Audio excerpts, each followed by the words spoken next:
Surat Uttarayan police સ્ટેશને એક ગુનો દાખલ કરેલો પ્રોહિબિશનનો, જેને લઈ અને ત્યાંથી અંકુર ઉર્ફે રાની નું વાહન પ્રોહિબિશનના કેસમાં જપ્ત કરેલ હતું. મોન્ટુ કેબલ કે જે સ્કાય 7 ન્યૂઝ ચેનલ ચલાવે,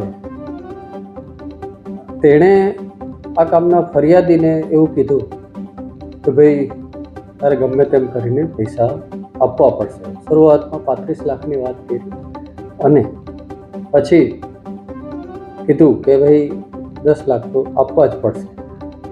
પણ ખરેખર ફરિયાદી પોતે કે શેના પૈસા, ભાવિન પોતે એવું કહે છે.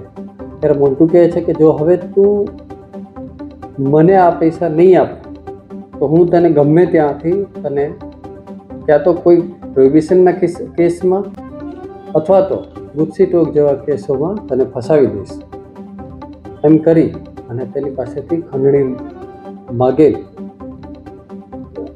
આ મુજબનો ગુનોની ફરિયાદ ભાવિન રસિકભાઈ લિંબાચિયાના હોય મોન્ટુ કેબલ વિરુદ્ધમાં આપેલ છે અને હાલ મોન્ટુ કેબલની ધરપકડ કરેલ છે.